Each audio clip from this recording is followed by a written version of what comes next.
자, 두 번째 시간에는 여기 테마 6번부터 하겠습니다. 6번에 보시면 분묘기지권에서요. 그 보실 게 4번을 보셔야 됩니다. 4번 주목하여 보시면 분묘기지권은 주변의 빈 땅까지 미친다. 그러니까 어느 부분까지 미치냐, 이것은 그때그때 다르다. 그래서 이제 당구장 표시되어 있는 게 중요합니다. 거기 나와 있는 것처럼 주변에 사성이 조성되어 있다고 해서 그 부분까지 반드시 미친다는 것은 아니라. 이게 아직 시험에 안 나온 판례고요. 중요합니다. 5번의 권능 보면, 자, 분묘기지권은 주변의 빈 땅을 이용할 수 있다고 해서 권능은 없다.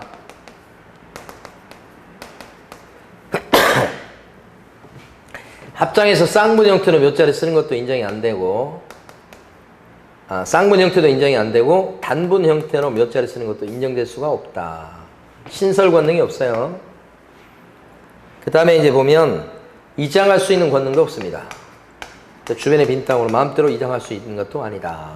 다만 예외적으로 집단묘 같은 경우는 이장할 수 있는 경우가 있죠. 종중묘 같은 경우. 그래서 이장 권능 없음이라고 되어 있는데 거기다 원칙이라고 좀 써두시고, 다만 이장할 수 있는 경우도 있다. 요게 이제 집단묘 같은 경우, 종중묘 같은 경우에 분묘기지권이 인정되는 범위가 이렇게 포괄적으로 인정된단 말입니다. 포괄적으로 인정이 돼요. 포괄적으로 인정이 된다. 그렇다면 여기 있던 분묘를 이렇게 이장해도 전체 분묘기지권이 미치는 범위는 달라질 게 없다. 그럴 적에는 이장이 되더라, 이런 얘기죠. 이렇게 이걸 좀 써두시고, 그 다음에 이제 밑으로 내려가시면 장사 등에 관한 법률이 나옵니다. 거기 보면 개인묘, 그러니까 묘지가 먼저 나왔고요. 개인묘다 그러면, 개인묘는 배우자 관계였던 사람을 같은 묘역에 설치했을 때 여기도 개인묘에 들어간다. 배우자가 있죠? 가족묘다 그러면, 가족묘는 친족 관계였던 사람을 같은 구역에 설치하는 걸 얘기하고, 종중묘 그러면 구성원이 더 넓어지는 거죠. 그 다음에 법인묘, 이렇게. 이때 법인은 무슨 법인이요? 재단법인을 얘기합니다. 위에 있는 박스. 절차를 보면 개인묘다 그랬을 때는 설치하고 나서 30일 이내에 신고합니다.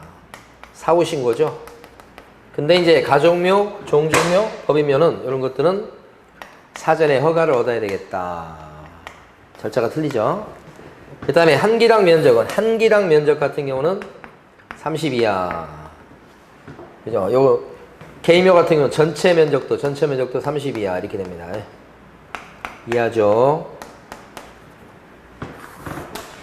그 다음에 이제 이런 집단묘 같은 경우는 한기당 면적이 줍니다. 10제곱미터 이하입니다. 합장하게 되면 좀 넓혀주죠. 그러면 합장했을 때는 15 이하. 이렇게. 합장 얘기, 합이 15입니다. 합장 얘기 나오면 15 이렇게 되고요. 그 다음에 전체 면적은 요게 가족묘 같은 경우는 전체 면적이 어떻게 될까요? 100입니다. 가족은 100 이하. 종중은 1000 이하. 이렇게 되고요.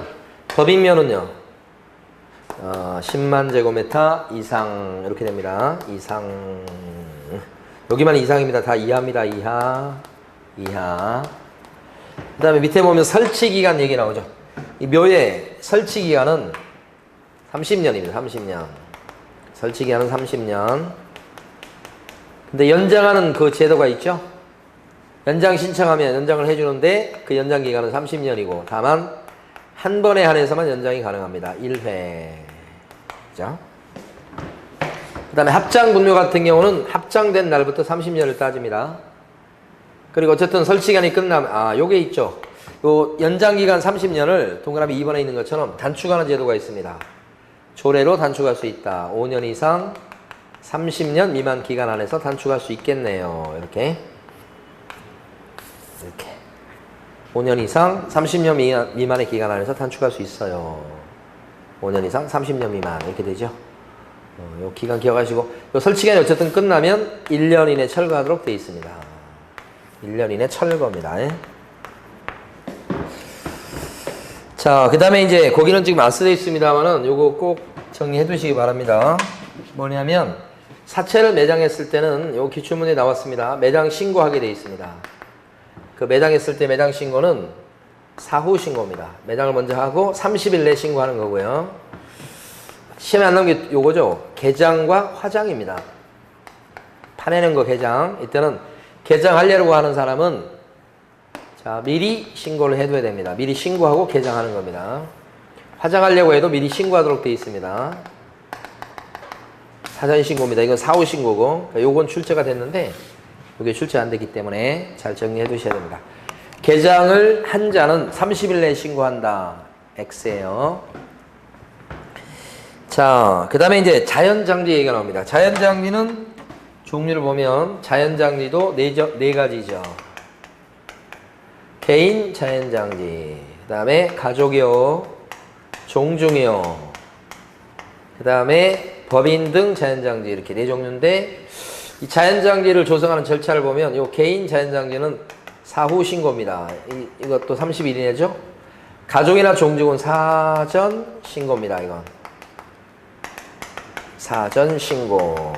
법인 등 자연장지는 사전 허가입니다. 요것만 허가예요. 요것만 허가 이렇게 됩니다. 자, 그 다음에요. 그 다음에 요 조성 면적은 개인은 30제곱미터 미만, 요것은 100제곱미터 미만, 이렇게 되고요. 종중은 요게 특징이 있죠. 2000제곱미터 이하입니다. 이하. 요거는 이제 4만, 5만 뭐 그런 게 있습니다. 여러 가지가 있어서 내기는 좀 그렇습니다. 2000제곱미터입니다. 이거 종중 기억하셔야 돼요. 자, 테마 7번 갑니다. 농지법. 그 농지법에서는 뭐가 있냐면, 거기서 지금 보면 농지법에서는 첫 번째 박스에서 2번 보시면 지목이 전답 과수원이 아니라면 그때는 농작물 경작하는 기간이 3년 이상 됐을 때부터 정식 농지로 취급하는 거고, 3년 미만일 때는 아직 농지가 아니라는 게 조문이죠. 그거 기억하셔야 되고, 두 번째 박스에서는 요거 있지 않습니까?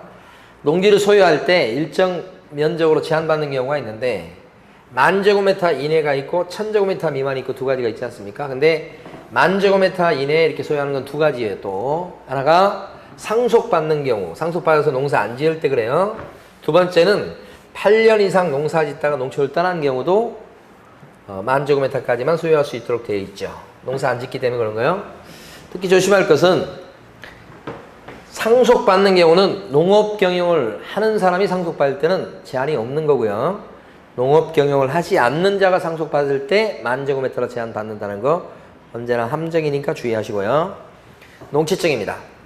농지증은 어디서 발급받죠? 바로 시, 구읍, 면장한테 발급받고 군수 빠진다는 거 기억하셔야 돼요. 심사기간은 4일입니다. 제목 옆에 있죠? 근데 옛날에는 농지관리위원회 확인을 받는 절차가 있었으나 그 일이 없어졌어요. 대신에 농업경영계획서를 잘 써내면 그것 갖고 심사합니다. 그래서 3번에 있는 것처럼 농지다 그러면 원칙적으로 농지증이 첨부가 돼야 등기가 납니다. 농지인에도 불구하고 만약에 농지증이 첨부가 안 되고 등기 신청할 때 안 들어오면 안 받아줍니다. 등기를. 그래서 3번에 있는 것처럼 농지증은 법률행위의 효력 발생 요건이 아니고 물권 변동의 요건이다라는 거 기억하시고, 그 다음에 4번과 5번은 이제 집중적으로 공부하실 거예요. 그러니까 농지증이 필요한 경우가 있고 필요 없는 경우가 있고 이렇게 돼 있죠.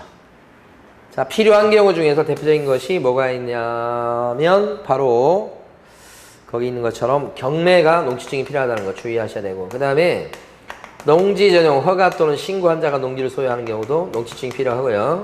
이 경우도요. 주의하셔야 됩니다. 이거 주말 농장들도 농지증이 필요합니다. 다만 주말 농장 같은 경우는 진짜 농사 짓는 건 아니기 때문에 농업경영계획서는 필요 없어요. 그 점을 좀 주의하시고, 농지증은 필요합니다. 그 다음에 필요 없는 것 중에서 상속이라든지 하나 좀 써두실 게 뭐가 있냐면 합병, 요거 시험에 나왔었죠. 상속, 합병 이런 거. 그 다음에 또 뭐가 있는가 그러면 농지 전용 협의를 완료한 농지, 협의. 행정청끼리 농지로 쓰지 말자고 협의를 끝낸 걸 얘기합니다. 필요 없어요. 농지증은. 협의는 필요 없어요. 그 다음에 분할, 공유물 분할 이런 것도 필요가 없다. 요 정도 봐두시면 될 것 같아요. 그 다음에 주말농장은 여러분 아시는 것처럼 주말농장은 일단은 농사 짓지도 않는데 취미로 하려고 하는데도 그 뭐예요? 농지를 가질 수 있도록 하는 거니까 예외죠, 예외. 그런데 거기에 농사 짓지 않기 때문에 소유할 수 있는 면적을 제한을 둡니다. 그 제한을 두는 거 보니까 1000제곱미터 미만이에요. 세대별 1000제곱미터 미만의 농지를 소유할 수 있다. 이렇게.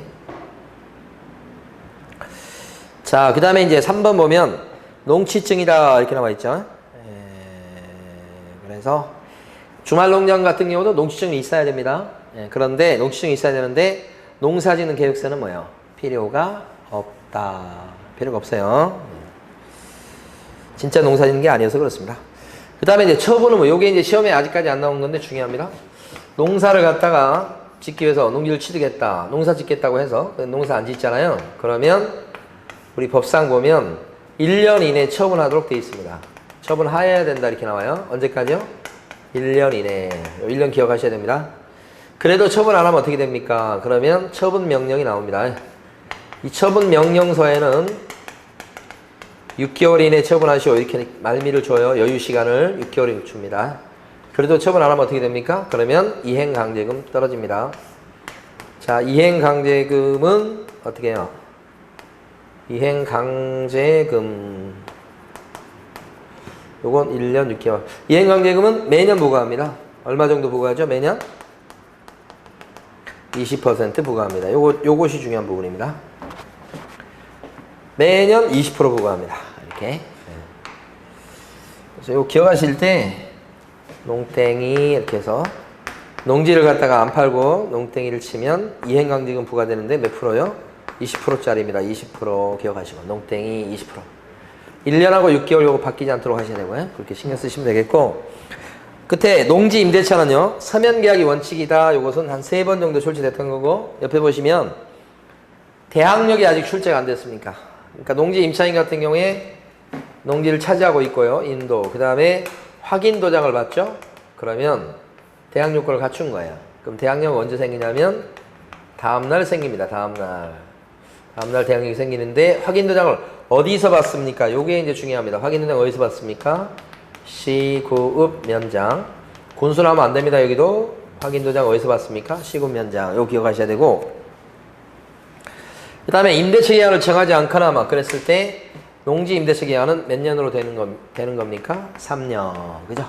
3년 밑으로 계약해도 3년으로 본다. 그러니까 농지 임대차의 최단 존속 기간 3년이라는 거예요.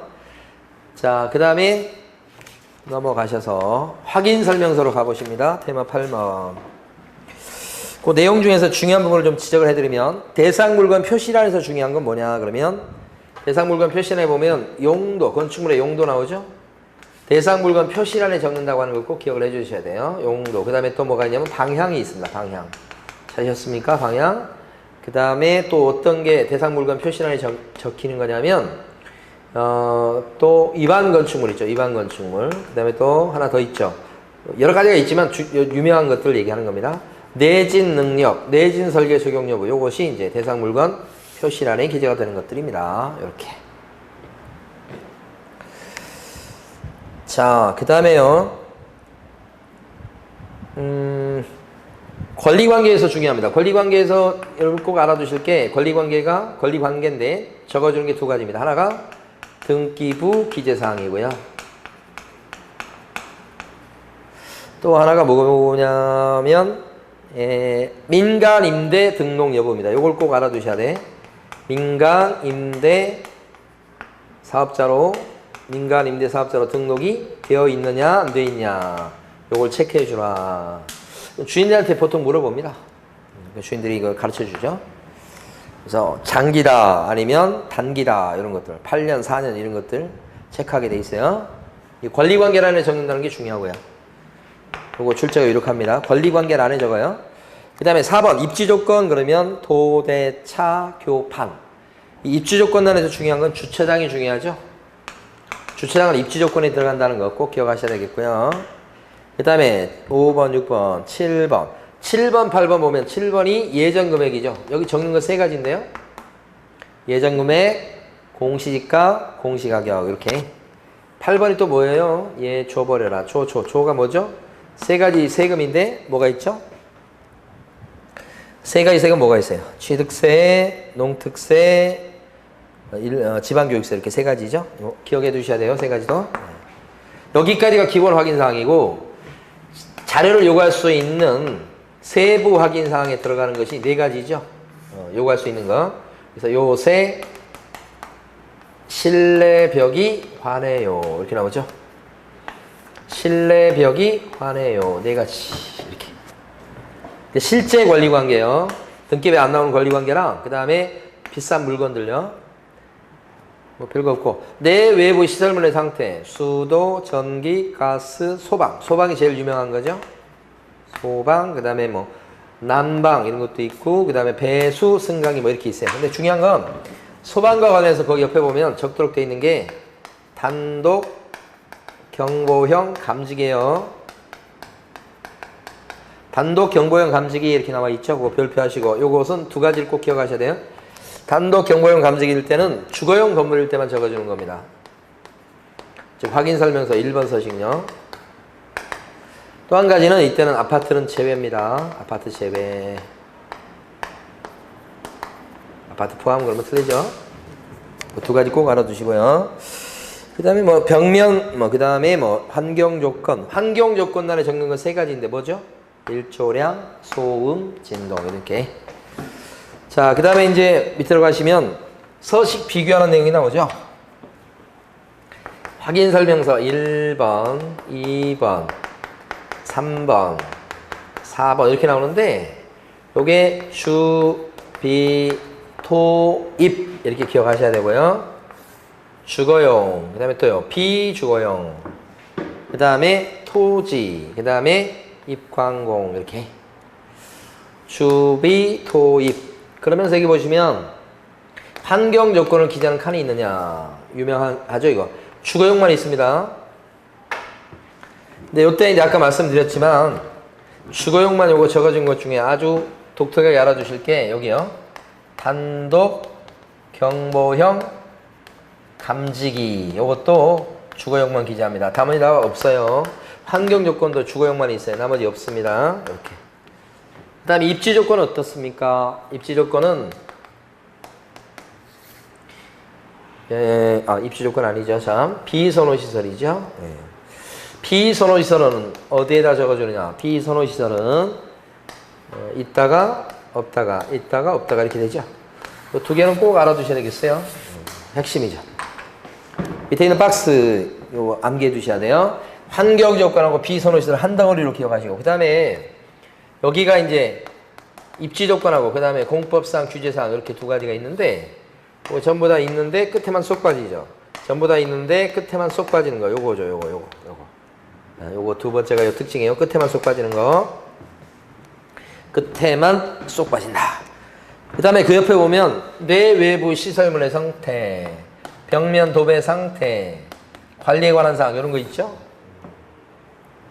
이런 것들은 건축물이 있을 때만 적어주는 거죠. 이렇게 비주거용 건축물이다. 그러면 이것도 이렇게. 그 다음에 토지, 입광공 이런 것은 X 이렇게 되니까 이렇게. 그 다음에 옆에 있습니다만 공통기재사항 암기를 꼭 해주셔야 돼요. 여기도 모듈 확인 설명서에 다 나오는 거. 그래서 예수의 취권 발표다. 예수님의 취권 발표다.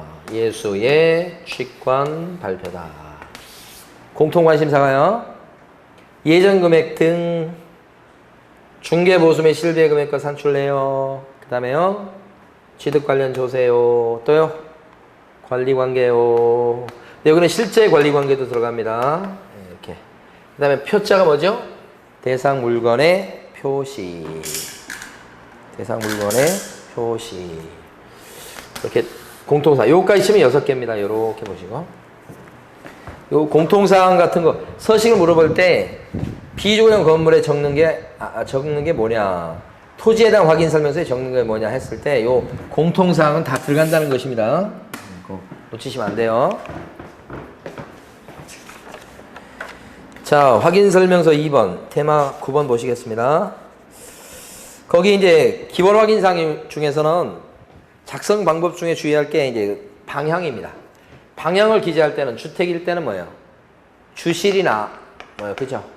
안방이나 거실 같은 주시를 기준해서 적습니다. 방향을 적어줄 때. 남향이다 할 때 기준은 주택일 때는 주실 기준이고 그 밖에 건축물일 때는 뭐가 기준입니까? 주된 출입구. 상가나 뭐 공장 같은 건 그러겠죠?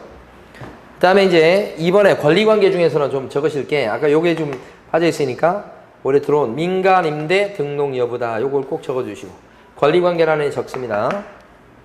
그 다음에 근저당 중요하죠. 근저당이라고 했을 때 실제 채무액을 적습니까? 채권 최고액을 적습니까?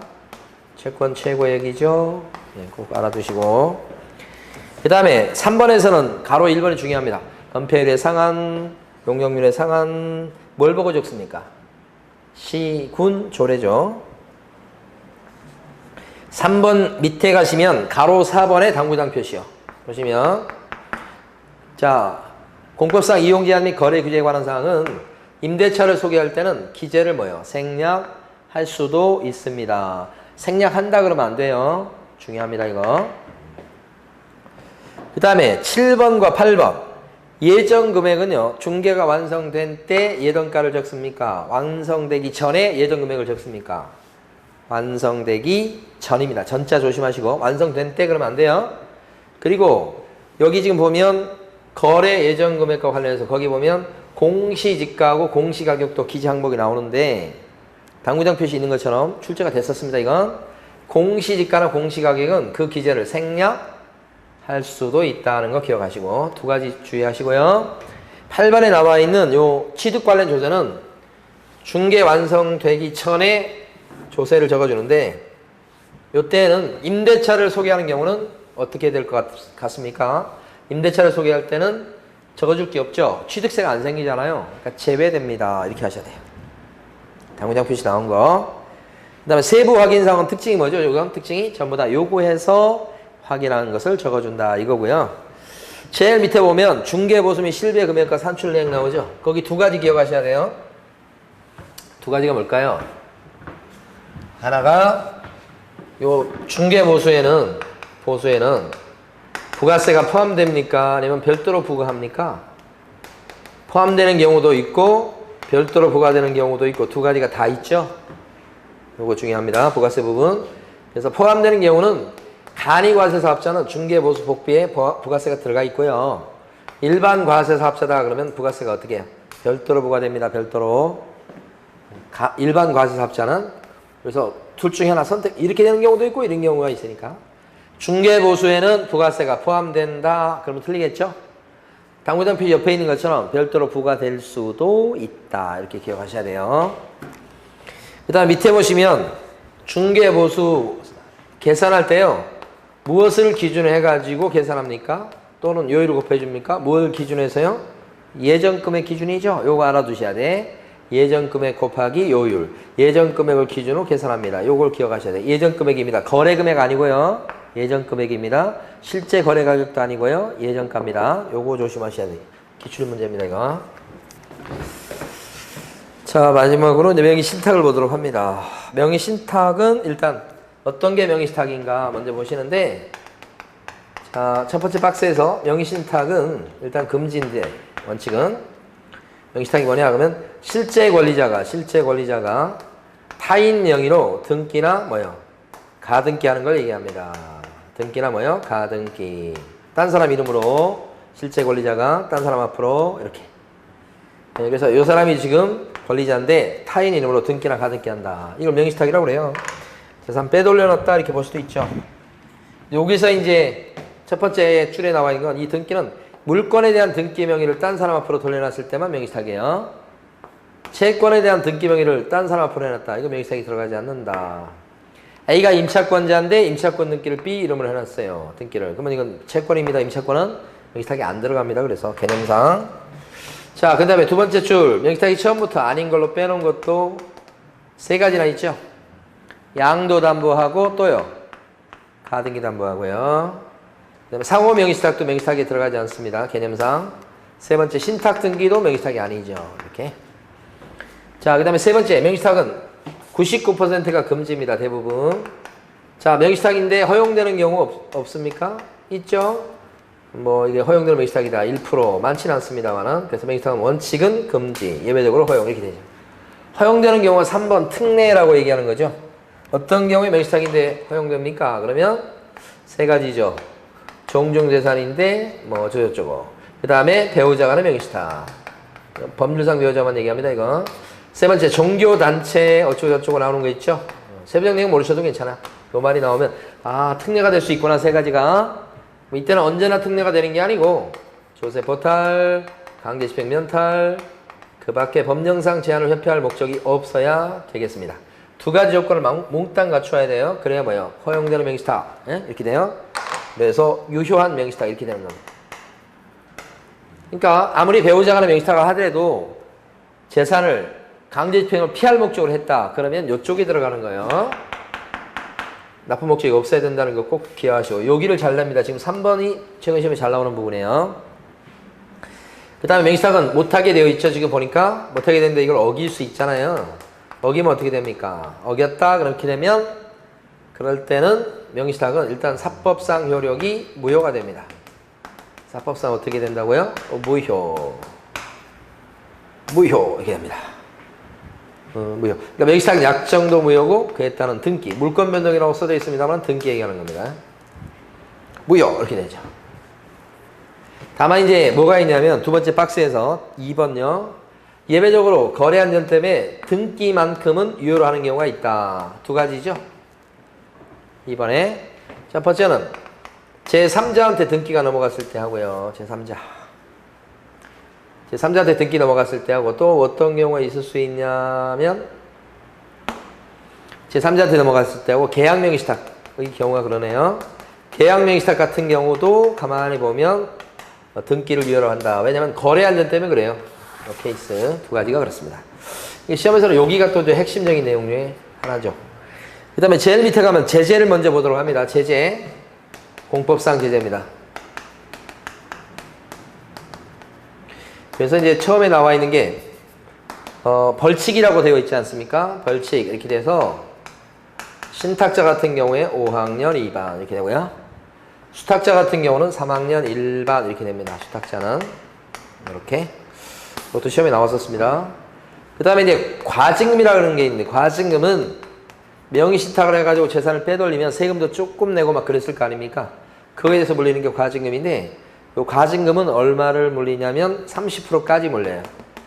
이 까지란 말이 이게 참 어려운 말입니다. 중요한 말입니다. 참 최고로 물리면 30%까지다 이 말이에요. 과징금이 그거 기억하시고 30%까지 이렇게 그리고 이제 뭐가 있냐면 3번에 이행강제금 있죠. 이행강제금은 뭐냐면 명의시탁이 딱 들켰잖아요. 그러면 요렇게 이 사람이 신탁자죠.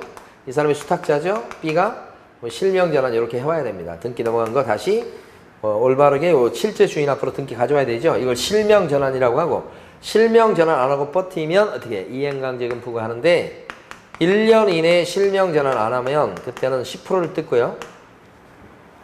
10%를 뜯고 그리고 나서 또 이제 2년째가 됐는데 안 했어요. 또다시 1년 이내 그러니까 총 따지면 2년 이내 전환 안 했죠. 이번에는 20%를 뜯으니까 합치면 30%까지 뜯어요. 이거하고 똑같아요. 제재 보시고 자 여기를 좀 설명드립니다. 거기 보면 바로 위에 계약명의시탁이 있지 않습니까? 계약명의시탁 가지고 이걸 좀 설명드려 봅니다. 여기서 얘기할 때 무슨 얘기하냐면 계약명의시탁은 매도인이 어떤 사람일 때요? 선의일 때 한해서 등기가 유효하다 이렇게 얘기하고 있죠. 그게 무슨 얘기냐면 이 사람이 매도인입니다. B가 매수인이에요. 둘이 이제 매매한 줄 알고 있죠. 사실은 이렇게 등기도 B 앞으로 했겠죠. 근데 사실은 B는 자기 돈 가지고 사는 게 아니고 C가 뒤에서 조종한 거예요. 그래서 둘이 이제 명의시탁 약정을 딱 해가지고 내가 내 이름으로 사면 세금도 많이 나오고 그러니까 너 이름으로 좀 사자 이렇게 한 거죠. 이 사람이 수탁자, 이 사람이 신탁자 이렇게 되는 거예요. 그랬을 때 이제 명의시탁 약정 요것은 어떻게 되냐? 이것은 무효가 되는데 이때는 매도인이 선이다 그래도 몰랐어요. 그래도 이건 무효인데 이 사람이 몰랐기 때문에 요 매매계약이나 등기는 유효로 합시다 이런 뜻이에요. 매도인이 어떤 사람일 때 이렇게 등기가 유효로 됩니까? 물론 선의일 때 등기가 유효로 된다 이 말이죠. 이건 무효지만 이건 유효니까 결국은 소유권은 B한테 있는 꼴이다. 이런 얘기죠. 등기는 B 앞으로 돼 있으니까. 그게 이제 요것이, 요 선이 일 때, 요 등기가 유효해서, 임자는 C가 아니고 B예요. 그러니까 C가 B 보고 내 거니까 내놔. 그런 소리 못 하겠죠. 소유권에 대한 반환 청구 안 되겠죠. 부당이득 반환 청구는 돼요. 하지만 부동산 자체에 대한 부당이득 반환 청구는 있을 수가 없고요. 대신 C의 돈 가지고 B가 샀기 때문에 부당이득을 취한 돈에 대해서는 줘야 되겠다. 소유권은 B한테 있고요. 돈으로는 물어줘야 됩니다. 여기 약정이 모였기 때문에 명시상 약정을 해지해가지고 이렇게 찾아올 거리도 안 돼요. 약정이 모였기 때문에 해지할 수도 없는 겁니다. 그래서 찾아올 수는 없고 돈만 이제 달라고 해야 됩니다. 이런 상태. 이때가 만약에 B가 이걸 갖다 D한테 팔아먹었다 그러면 D는 어떻게 됩니까? 선악을 불문하고 소유권을 취득하게 됩니다. 이렇게. 제3자한테까지 가면 제3자는 선악 불문하고 소유권 취득하죠. 여기는 선악 불문이고 여기는 계약 명시상은요. 매도인이 뭐 해야 돼요? 선이 몰랐어야 됩니다. 몰랐어야 됩니다. 그랬을 때 그렇게 된다는 거고 그때 거기 보시게 되면 뭐가 하나 있냐면 여기 이렇게 팔아먹어도 횡령자가 되지는 않습니다. 그거 하나 보시고 이렇게. 자 이렇게 해서 이제 명시타까지 받고 이번 시간에 자 잠깐 쉬었다가 이제 주택임대차 보호법부터 보겠습니다. 네.